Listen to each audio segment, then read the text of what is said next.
Bonjour à tous, enchantée. Donc, je m'appelle Anaïs Moulin, je suis Product Owner de chez Ypon Technologies à Lille. Et aujourd'hui, je suis venue vous parler du handicap invisible et l'accessibilité qui doit commencer dans les réunions. Du coup, un petit détail à mon sujet, parce que c'est pas forcément écrit sur mon front, mais je suis malentendante et uniquement du côté droit. Sinon, c'est pas drôle. Donc là, ça se voit pas, c'est caché par mes cheveux, mais voilà, je viens vous en parler entre autres aujourd'hui. Et non seulement on en a entendu parler, mais moi, dans mon métier de product owner, je fais du Scrum, donc forcément j'ai des cérémonies agiles, donc des réunions. Je suppose que vous en avez aussi.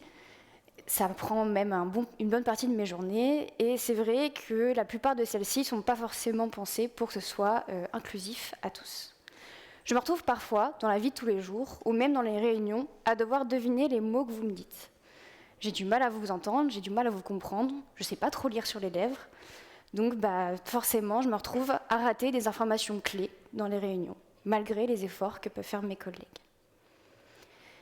Et je ne suis peut-être pas la seule à avoir des difficultés, parce qu'en France, selon l'AFP France Handicap, donc l'association des personnes en situation de handicap, on est plus de 9 millions de personnes en France à avoir un handicap invisible, que vous ne pouvez pas deviner, c'est pas écrit.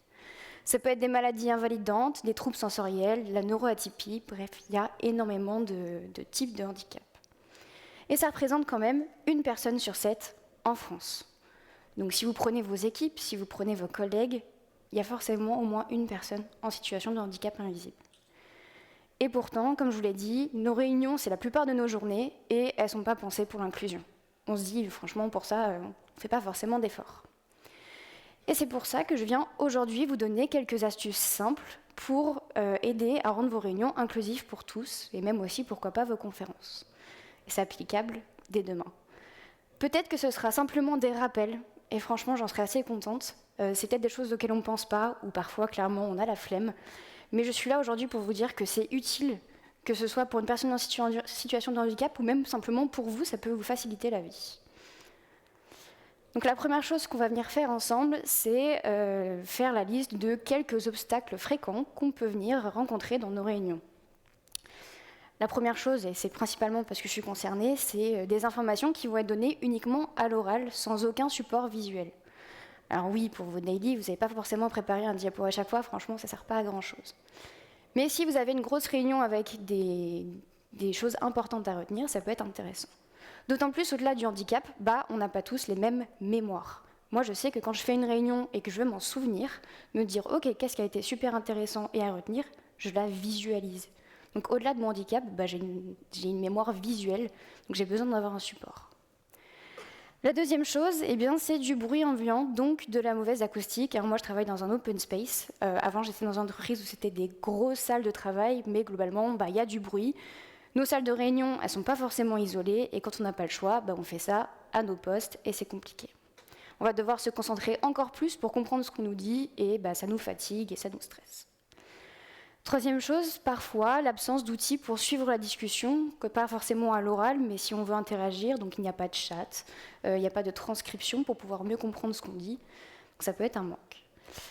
Et enfin, la prise de parole non inclusive, donc ce qui peut engendrer de la perte d'attention et de motivation, c'est quand vous êtes, alors si vous êtes 50, c'est compliqué, mais dans des petites réunions, de s'assurer que tout le monde prend la parole. Comme ça, vous êtes sûr qu'ils participent et qu'ils ne sont pas désintéressés. Donc c'est quelques petits obstacles, il y en a plein d'autres, mais ça peut paraître anodin, mais ça rend nos réunions totalement excluantes pour beaucoup de nos collègues et pourquoi pas même vous-même. Parce que comme je vous l'ai dit, on reste quand même sur une personne sur 7 en France atteinte d'un handicap invisible, donc ça touche beaucoup plus de monde qu'on ne le croit. Et en fait, d'autant plus que vous ne le savez peut-être pas, parce que je ne vais pas venir et faire « Enchantée, je m'appelle Anaïs, je suis handicapée ». C'est pas la meilleure présentation que je puisse faire, c'est pas la première chose que je vais vous dire, donc vous ne le savez peut-être pas, mais la personne à côté de vous est peut-être concernée. Mais alors, qu'est-ce qu'on peut faire face à tous ces obstacles ? Je vais venir vous donner quelques astuces. Encore une fois, c'est peut-être des rappels, mais je suis là pour vous dire que c'est important et ça a vraiment du sens que vous le fassiez. La première chose, c'est tout simplement préparer votre réunion. Que ce soit partager l'agenda, mettre un titre à cette réunion, donner une description. Moi, j'ai tout simplement des collègues qui me disent « Franchement, si tu m'envoies une réunion et qu'il n'y a pas de description, je ne l'accepte pas. » Parce que ça veut dire qu'elle n'a pas d'intérêt, qu'elle n'a pas d'importance. Ou alors, vous êtes en train d'échanger, vous vous dites « Ok, on fait un point dans une semaine, je t'ai envoyé une réunion. » Une semaine plus tard, vous y êtes, vous ne savez plus du tout de quoi ça parle. Donc c'est important de la préparer, et au-delà de ça, vous pouvez aussi envoyer les documents qu'il y a par exemple à lire ou à remplir avant celle-ci. Comme ça permet aussi aux personnes qui lisent plus facilement qu'elles n'entendent de pouvoir se préparer. Et puis, au pire des cas, même si les personnes n'ont pas forcément le temps de les lire, eh bien, au moment de votre réunion, vous n'avez plus qu'à ouvrir votre préparation et vous avez les documents. La deuxième chose, quand vous le pouvez, quand c'est vraiment nécessaire, c'est avoir un support visuel. Même si c'est minimaliste, même si c'est quelques mots, quelques logos, ça peut toujours être plus sympa. Donc, comme je vous l'ai dit, pour les personnes qui ont besoin de ça pour s'en souvenir plus facilement, ou bien tout simplement, on vous entend, on vous voit, donc ça fait 2 fois plus de chances qu'on ait retenu votre information. Ensuite, la prise de parole, que ce soit du coup ce que je vous ai dit, donc le tour de table, faire en sorte que tout le monde participe, ou faire un truc que je fais absolument pas, c'est-à-dire parler plus lentement. Mes grands-parents me le reprochent tout le temps, mais c'est vrai que c'est assez important. Il y a des personnes, on ne comprend pas forcément ce qu'elles disent. Chacun peut avoir un travail à faire, moi la première, mais c'est super important. Et une deuxième chose qu'on fait souvent à des événements comme ça, c'est répéter les questions. Déjà, premièrement, vous êtes peut-être loin et vous n'avez pas entendu ce qui s'est dit. Pareil, dans une réunion, un mauvais son de la personne qui parle, eh bien, simplement répétez la question avant d'y répondre. Ça vous permet aussi de la reformuler et d'être sûr que vous l'avez bien comprise. Mais ça permet à tout le monde de comprendre et d'être inclus. Si on continue, donc du coup, ça allait un petit peu dans le même sens, mais la participation, il y a des personnes qui vont peut-être avoir du mal à le faire à l'oral, eh bien, elles peuvent participer via le chat. Il ne faut pas voir ça comme se dire « Ah, s'ils ne participent pas à l'oral, ils ne sont pas intéressés ».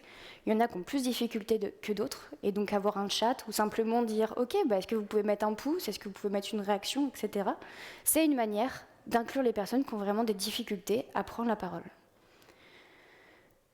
Alors, une chose qui n'est pas forcément dépendante de nous, mais peut-être plus de notre entreprise, eh bien, c'est le fait d'avoir un bon setup et une bonne salle, d'avoir un bon son. Je sais que j'ai une collègue qui a un fort accent et qui a rejoint mon projet récemment. Elle ne choisissait pas la bonne source de son micro. J'ai eu beau lui dire 3, 4 fois, eh bien, elle ne le changeait pas, elle n'y arrivait pas. Elle était à distance, donc je ne pouvais pas forcément l'aider. J'ai fini par un peu arrêter de l'écouter et à la fin de la réunion, devoir demander à mes collègues ce qu'elle disait, parce que tout simplement, je ne comprenais pas. Une dernière chose, du coup, c'est post-meeting, qu'est-ce que vous pouvez faire ? Eh bien, un résumé écrit. Je pense que c'est la chose dont on a le plus la flemme de le faire, très sincèrement, mais je pense que c'est le plus important. Si jamais vous n'avez pas écouté, ou tout simplement vous avez écouté, mais vous n'avez pas retenu la même chose que les autres, ça vous permet d'être sûr que vous êtes sur la même longueur d'onde à la fin. D'autant plus avec les points d'action pour qu'il y ait vraiment une suite à celle-ci. Globalement, une réunion accessible, avec quelques points de cette liste, c'est une réunion plus productive pour tout le monde. T'es sûr? Parce que normalement, c'est 15 minutes. Hein. Ah, c'est 10. Ça fait 10 minutes. Ok, donc du coup, oui, ok, j'avais peur. D'autant plus, on en parle aujourd'hui et dans ce qu'on fait tous les jours, et bien l'IA arrive et s'installe. Eh bien c'est vrai, moi j'étais peut-être un peu plus réticente au début, mais maintenant l'IA j'utilise tous les jours et je vais vous partager quelques outils qui peuvent peut-être vous aider, que vous utilisez, mais vous vous dites non, peut-être pas. Bon, tout simplement, que vous soyez sur Microsoft Teams ou sur Google Meet, moi c'est les deux que j'utilise, eh bien, comme on l'a en haut, utilisez les sous-titres. Même au-delà du fait que vous n'ayez pas forcément de handicap, ça va vous enlever de la fatigue à devoir vous concentrer pour comprendre ce que je dis. Alors oui, parfois il y a des fautes, parce que tout à l'heure on nous a dit le nom d'un instrument et il y avait marqué handball, mais on arrive à peu près à comprendre ce que la personne dit. Oui, là c'est bien handball. Bon. Donc voilà, ça vous permet de suivre sans effort, même dans un environnement bruyant. Encore une fois, pas besoin de handicap. On appelle ça aussi, on peut être dans une situation de handicap, on va dire provisoire, même si handicap n'est pas forcément le mot adapté, mais si vous êtes dans un pays dont vous ne parlez pas la langue. Eh bien, moi, j'ai une collègue anglophone qui travaille avec toute une équipe de Français, et parfois, on a besoin de parler français pour des sujets spécifiques. Et bien, tout simplement, ce qu'elle va faire sur Google Meet, c'est mettre les sous-titres générés par intelligence artificielle, et ça fonctionne très bien. Sauf quand on fait une formation et qu'on est 4 à parler en même temps, là, elle ne comprend plus rien. Donc ça, c'est limite. Deuxième chose, on en a parlé aussi, on a entendu Gemini 3 est sorti hier, mais que ce soit le Gemini ou Copilot, ça peut vous transcrire automatiquement la réunion que vous venez de faire. Encore une fois, il y a des fautes, mais dans le fond, on comprend le sujet et on peut l'utiliser et le travailler ensuite. Ça peut vous faire un résumé de celle-ci, donc globalement, vous n'avez plus à prendre de notes, donc ça vous fait gagner du temps, vous pouvez vous concentrer simplement sur la réunion, profiter, échanger, et pourrez voir le compte-rendu plus tard.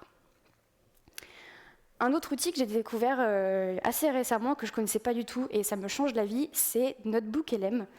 Donc c'est un outil auquel vous pouvez donner plusieurs sources, que ce soit des documents, des vidéos, tout ce que vous voulez, et vous pouvez lui demander de le résumer.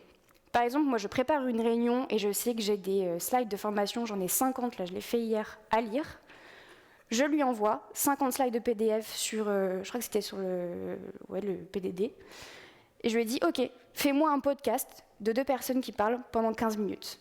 Et voilà, en 15 minutes, j'ai écouté 52 slides d'une formation qui m'a permis de préparer une réunion. Voilà, je vous conseille énormément cet outil, et aussi vous pouvez lui donner des sources et poser des questions.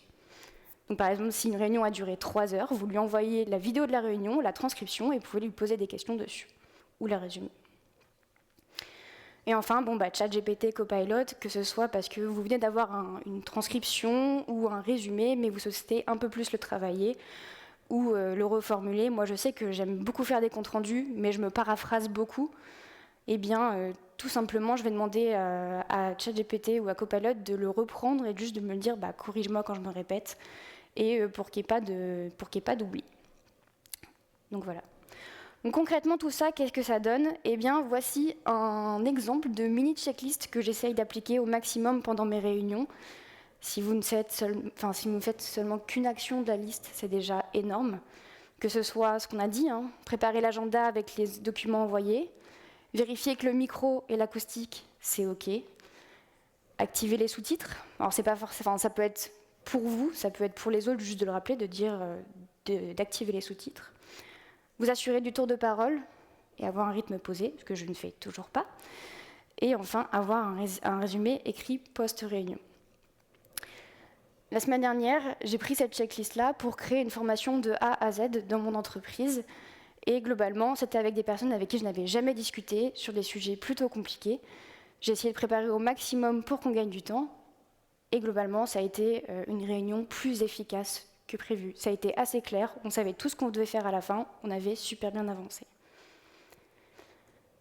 Donc globalement, si vous faites ces petites actions, ça va rendre non seulement vos réunions plus accessibles pour les autres, alors il y a plusieurs troubles qui peuvent peut-être ne pas être répondus avec les astuces que je vous ai données aujourd'hui, c'est pour ça que c'était un peu plus axé sur les personnes malentendantes, mais non seulement vous êtes du coup rendre ça plus accessible pour tout le monde, mais aussi avoir des réunions plus efficaces. Encore une fois, vous pouvez vous lever le matin et être totalement fatigué au bout de votre vie, et avoir des réunions mieux préparées et plus inclusives pour les autres, c'est aussi plus inclusif pour vous.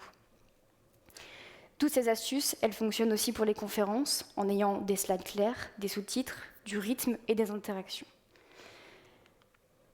Donc voilà, alors tout ça, c'était des astuces que moi j'ai mis en place avec des outils que j'utilise, mais je suis totalement preneuse des astuces que vous pouvez mettre en place pour vos réunions et même dans votre travail, pour que ce soit plus inclusif pour les autres, des choses que vous avez vécues, des témoignages, donc vraiment n'hésitez pas. Et si vous avez d'autres outils IA aussi qui peuvent changer la vie, j'en apprends tous les jours avec mes collègues, mais franchement, je serai vraiment preneuse. Donc je vous remercie beaucoup pour cette écoute, d'autant plus que cette semaine, c'est la semaine européenne pour l'emploi des personnes handicapées, dans toute l'Europe, j'allais dire en France, mais non, dans toute l'Europe. Donc c'est vraiment un honneur d'être ici pour vous parler de ça, parce qu'il y a peut-être personnes qui n'osent pas. Ça fait 6 mois que je suis dans mon entreprise, j'ai une personne que je croise tous les jours, et hier qui vient seulement de se rendre compte que, oui, si tu te mets à ma droite, je ne t'entends pas, parce que je te le dis pas forcément, parce que j'ose pas vous faire répéter, que si au bout de 3 fois vous vous répétez, je serai en mode oui, c'était peut-être pas la réponse que tu attendais, mais je n'ai pas compris, je ne te ferai pas répéter. Mais voilà, n'hésitez pas à être inclusif sans même savoir si la personne en face de vous en a besoin. Merci beaucoup.